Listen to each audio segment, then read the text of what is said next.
You are responsible for your life. And if you're sitting around waiting on somebody to save you, to fix you, to even help you, you are wasting your time, because only you have the power to take responsibility to move your life forward. Nobody is going to cry for you. They have their own tears. One thing I'm positive about is how ROI negative complaining is and how much I'm trying to suffocate the practice of it. I really have been fascinated by people that have changed their mindset into understanding that everything that is not going well right now is their fault.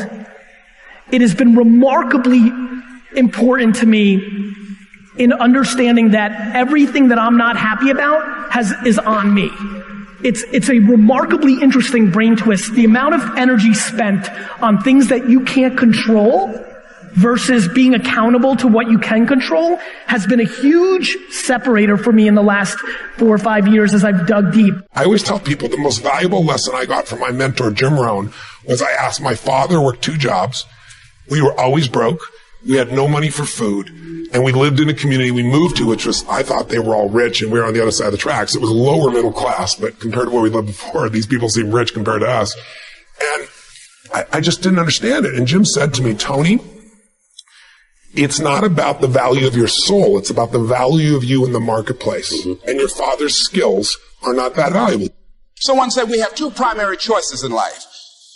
We can either accept conditions as they exist, or we can take the responsibility to change them.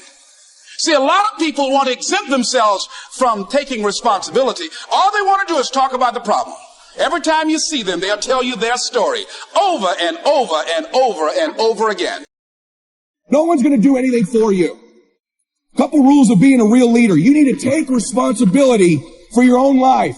Bringing energy to your team. Leading in recruiting. Leading in leadership. Leading in growth. Nobody owes you anything, but you owe other people everything. That's what a leader does. You take responsibility. You know exactly right now what you're not doing. It would be criminal of you to leave here and say, I don't know what to do. You know exactly what you're afraid of. You know exactly what you've been avoiding. And you got to make a decision to change it. You know exactly what it is. Don't BS anybody. You know what you need to do different. You know the changes you need to make. And if you can do that, you stop kidding yourself, you can win. You can overcome your fear, overcome procrastination, whatever that is. I say to people, you got to participate in your own rescue. You've got to retool yourself. There are no skill sets in community colleges today, for the most part, that are going to prepare you for the economy or a job that's there. So what is that going to do? You're just going to waste more money, more time. We need to retool ourselves. The government's not going to do it for you. And even when you're struggling, even when you're discouraged, and you feel like other people have given up on you, don't ever give up on yourself. Right now, between me and the person I want to be, between you and the person you want to be, there is a gap of skill set. And that's it. But once you know your mission, and once you believe that you can accomplish anything you set your mind to, then you can do the extraordinary. Now for me, getting out of that space of being lost, of not knowing what I wanted to do with my life, it all came down to needing to earn credibility with myself in very small incremental ways. And I knew if I was going to accomplish anything in my life, I was going to have to get control of my mind. Now, ironically, there's 2 ways to get control of your mind. Way number 1 is directly going to the mind, which can be very scary, can be very daunting, very ethereal. It's ephemeral. It's hard to grab onto. It's hard to touch. But way number 2 is through the body. And so I decided that my kung fu was going to be to get very good at developing my body. And in that process, I was going to learn about nutrition, which would allow me to help my mom and my sister. In that process, I was going to earn credibility with myself. And earning credibility with yourself is so important. Do it in micro ways. For me, just showing up to the gym every day was a micro victory. I said I was going to do it, and I did it. Now, you have to understand, I hate working out. So for all of you crazy people that get an endorphin rush from running, I hate you all. Running for me is like being stuffed into a meat grinder. There is absolutely nothing pleasurable about it whatsoever. So whatever neurological thing you guys get that you've been blessed with, I have not been blessed with that. So for me, showing up at the gym sucks. Eating a bowl of ice cream is awesome. And so getting to Getting to a better place for me was a totally different journey. And what that was just showing up every day and putting in the work. It was reading about human metabolism and understanding how what I eat impacts my body. It was earning a little bit of discipline every day, knowing that, well, I did it yesterday, I can do it again today. It was not eating something that I wanted to eat. And most importantly, and if you're taking notes, write this down, it was about changing my identity. Because at the end of the day, identity and values drive behavior. Identity and values drive behavior. So if you want to make a change, you have to change your vision of who you are. You have to begin telling yourself a different narrative. And the narrative you tell yourself about yourself is everything.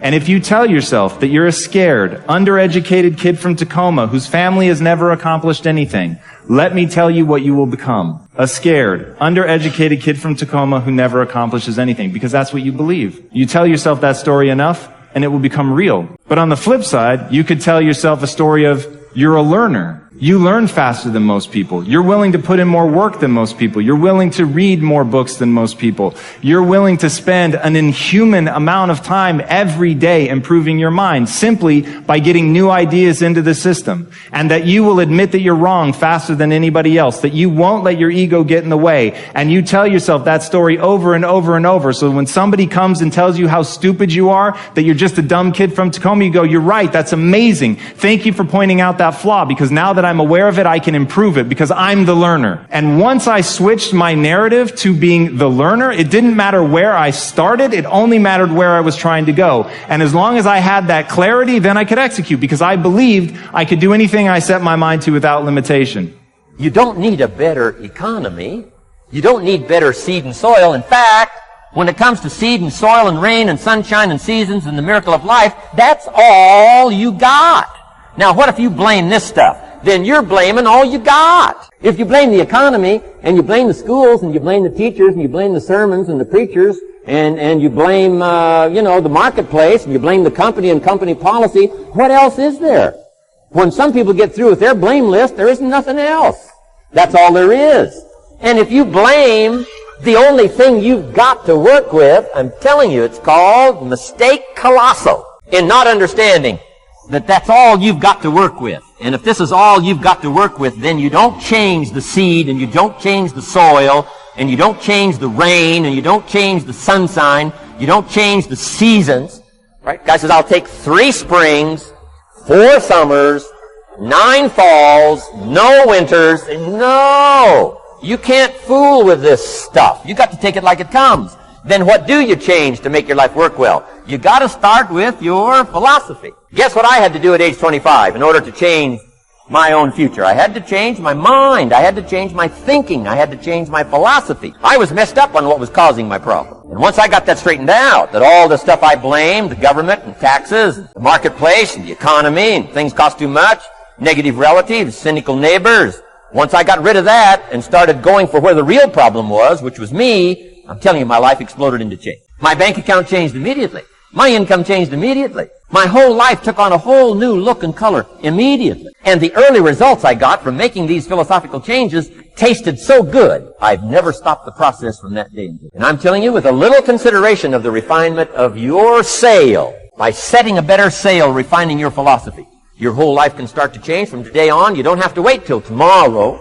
You don't have to wait till next month. You don't have to wait till spring.